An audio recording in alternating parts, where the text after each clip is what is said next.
Hello, good evening. હું છું ડોલી વ્યાસ ઉર્ફ બેબાકી અને આજે આપણી સાથે છે ચાય વિથ કેકે, કો founder of creator club. Hello sir. Hello ma'am. કેમ છો? એકદમ ફાઇન. તમે કેમ છો? હું એકદમ મજામાં, થેન્ક યુ. ઓકે, તો આપણે ક્વેશ્ચન ચાલુ કરીએ. યસ. ઓકે, તો તમને ક્રિએટર ક્લબ બનાવવાની પ્રેરણા ક્યાંથી મળી? એના માટે છે ને હું તમને 2 વર્ષ પહેલા લઈ જઈશ. જે Okay. અમારી જર્ની 2 વર્ષ પહેલા જે સ્ટાર્ટ થઈ હતી. યસ. ત્યારે અમે as a digital branding agency તો બ્રાન્ડ બુસ્ટર કરીને અમારી એક કંપની હતી.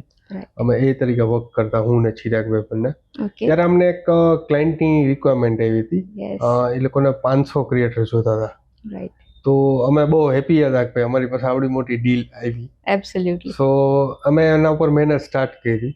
લગભગ 1 મહિનો જેવું અમે એ પ્રોજેક્ટ ઉપર મહેનત કરી. અમે લોકોને ડીએમ્સ કર્યા, એની સાથે કન્વર્ઝેશન કર્યું. હાર્ડલી અમને 50 લોકો ફાઇનલી અમને મળ્યા 1 મહિના પછી, કે જેના આપણને પ્રાઇસ ખબર હોય અને અમે બ્રાન્ડને ફોરવર્ડ કરી શકીએ કે ભાઈ હા, આ ક્રિએટર છે, આટલી પ્રાઇસ લે છે અને આટલું તમને ડિલિવરેબલ્સ આપશે. સો ત્યારે અમે કમિટમેન્ટ એમાં પૂરું ન કરી શક્યા. જનરલી મારા અને ચિરાગભાઈનું કમિટમેન્ટ બાબતે થોડોક રેકોર્ડ છે કે અમે જે કમિટમેન્ટ આપીએ એ પૂરું કરીએ. બરાબર. સો ત્યારે અમે બહુ થાક્યા હતા. તો એ દિવસ અમને યાદ છે. અને અમે એક ચાયની ટપરી ઉપર બેઠા હતા રાત્રે 2 વાગ્યા હશે. સો અમે વાતચીત કરતા હતા, કન્વર્ઝેશન ચાલતું હતું. તો એમાં મને ક્યાંક આઈડિયા આવ્યો કે આપણે આના માટે એક પ્લેટફોર્મ હોવું જોઈએ. ઓકે. કે આજે 500 ઇન્ફ્લુએન્સરની રિક્વાયરમેન્ટ છે, કાલ સવારે 5000 ક્રિએટર્સની રિક્વાયરમેન્ટ આવે ને તો પણ એક ક્લિક ઉપર એને મળવું જોઈએ કોઈ પણ બ્રાન્ડને. કેમ કે બ્રાન્ડ પાસે સમય જ નથી. રાઈટ. બ્રાન્ડ માટે ઇમ્પોર્ટન્ટ ટાઈમ હોય. સો ત્યારે અમને એ વિચાર આવ્યો. પછી બિંગ અ ટેક ગાય, ચિરાગભાઈ ટેકમાં થોડાક એક્સપર્ટ છે, તો એમને આખું એક સ્ટ્રક્ચર બનાવ્યું કે કેવી રીતના વર્ક કરશે, કેવી રીતના પ્લેટફોર્મ બનશે. સો આજે 2 વર્ષ પછી અમે 3-4 મહિના પહેલા જ અમે લાઈવ કરી શક્યા. રાઈટ. સો યસ. ઓકે, તો તમે આ જે ક્રિએટર ક્લબ છે એ માઇક્રો ઇન્ફ્લુએન્સરને કેવી રીતે હેલ્પફુલ થઈ શકે? માઇક્રો ઇન્ફ્લુએન્સરને ઘણી બધી રીતના હેલ્પ થઈ શકે, બીકોઝ ઓફ કે કોઈ માઇક્રો ઇન્ફ્લુએન્સર્સ છે જે હજી પોતાની જર્ની સ્ટાર્ટ કરી રહ્યા છે, તો એમને ક્યાંક બ્રાન્ડ કોલેબોરેશન પ્રોજેક્ટ્સ મળવામાં ક્યાંક એ લોકોને ટ્રસ્ટનો ઇસ્યુ આવતો હોય બ્રાન્ડને. રાઈટ. સો હજી કોઈ પણ ક્રિએટર જ્યારે સ્ટાર્ટિંગ ફેઝમાં હોય ત્યારે એ એટલો ટ્રસ્ટ બિલ્ડ ના કરી શક્યા હોય ને પોતાની એટલી ઓડિયન્સ ના બનાવી શક્યા હોય. રાઈટ. તો અમારો એમ જ એવો છે કે જે આ અનઓર્ગેનાઇઝ સેક્ટર છે, હા ઓર્ગેનાઇઝને તો કામ મળે જ છે, રાઈટ, તો જે અનઓર્ગેનાઇઝ સેક્ટર છે, જે નાની બ્રાન્ડ છે અને નાના ક્રિએટર્સ છે, એ બેય સ્ટ્રગલ કરે છે એકબીજા સાથે કામ કરવા માટે. સો એનું માધ્યમ અમે બનીએ અને નાના ક્રિએટર્સને કામ અપાવીએ, અને સેમ નાની કોઈ બ્રાન્ડ છે કે જેનું બજેટ પણ લો હોય તો એને આસાનીથી ઇન્ફ્લુઅન્સર્સ મળી શકે. ઓકે. સો માઇક્રો ક્રિએટર્સને આ રીતના આપણી એપ કામ આવી શકે. ઇવન આપણી એપમાં બહુ ઇઝી લોગિન સિસ્ટમ છે, રાઈટ, જે લોગિન કરી બહુ સિમ્પલ વેમાં અને પોતાની પ્રોફાઇલ ત્યાં રજીસ્ટર કરી શકે.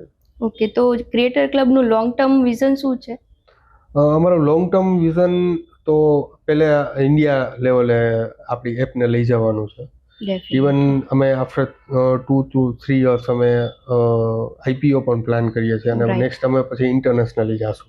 Okay, that's really nice. તો જે ઇન્ફ્લુએન્સર સાથે કામ કરતી વખતે બ્રાન્ડ્સ જે મોટી ભૂલો જે કરે છે, તો એના માટે તમારી પાસે શું સજેશન્સ છે? એના માટે હું એવી સલાહ આપીશ બ્રાન્ડને કે એ શું ભૂલો કરે છે એ પહેલાં આપણે એના પર વાત કરીએ. બ્રાન્ડ જ્યારે ઇન્ફ્લુએન્સરને હાયર કરતી હોય ને ત્યારે એ રોંગ ઇન્ફ્લુએન્સર ચૂઝ કરે છે. ફોર એક્ઝામ્પલ, તમે ફૂડ ઇન્ફ્લુએન્સર છો, રાઈટ, અને કોઈ લાઇફસ્ટાઇલ બ્રાન્ડ છે એ તમને અપ્રોચ કરે છે અને તમે એનું વર્ક કરી દો છો. બટ લાઇફસ્ટાઇલ બ્રાન્ડને એ ખબર નથી કે એ એમનું ઓડિયન્સ છે, એ ફૂડનું ઓડિયન્સ છે. રાઈટ. તો જો એ લાઇફસ્ટાઇલ બ્રાન્ડ તમારી પાસે કામ કરાવશે તો ડેફિનેટલી એને રિઝલ્ટ ના મળે. નહીં મળે. હા. અને પછી બ્રાન્ડ્સને એવું થાય કે ઇન્ફ્લુએન્સર માર્કેટિંગ કરવાથી રિઝલ્ટ નથી મળતું. બટ એમની રાઇટ ચોઇસ નથી, એટલા માટે એને રિઝલ્ટ એ નથી મળતું.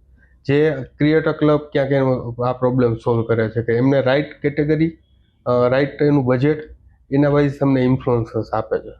ઓકે, તો ઘણા બધા એવા છે જે ટેલેન્ટેડ ક્રિએટર્સ છે, તો એ લોકોને પ્લેટફોર્મ મળતું નથી એ ટાઈપનું, તો એ તમારું જે ક્રિએટર ક્લબ છે એ લોકોને તમે કેવી રીતે હેલ્પ કરશો?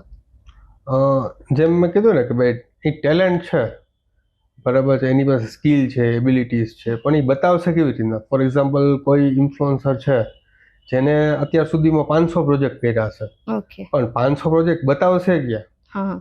કોણ જોઈ શકશે? કઈ બ્રાન્ડને ખબર પડશે કે આ બેને કે Okay. ભાઈએ 500 કર્યા છે. કામ વર્ક કર્યા છે? રાઈટ. જે તમે કઈ બ્રાન્ડ એક એક રીલ તમારી ચેક કરવા નહીં જાય કે નહીં નહીં. જાય. હા. હા. 100%. તો સેમ જ્યારે કોઈ ક્રિએટર આપણા પ્લેટફોર્મ પર રજીસ્ટર થશે તો ત્યાંથી જે કામ કરશે ને તો એનો રેકોર્ડ રહેશે. હમ.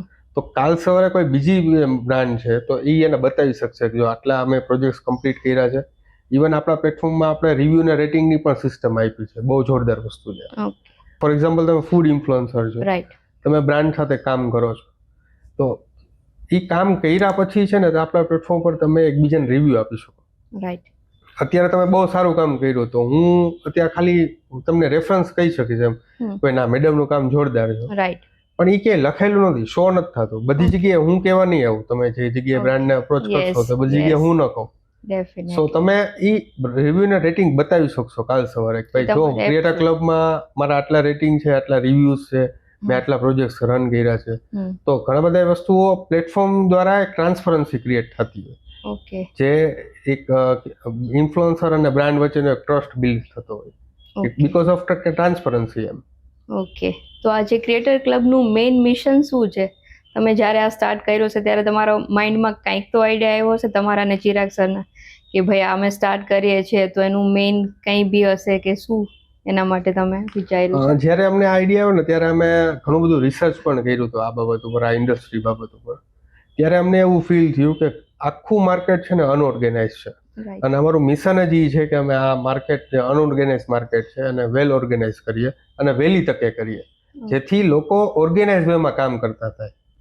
બીકોઝ ઓફ કે અત્યારે ડિજિટલ ટેકનોલોજીનો જમાનો છે, તો ટેકનોલોજીના એડેપ્ટેબિલિટી જે હોય તો એ વહેલી તકે કેમ કરે ક્રિએટર્સ?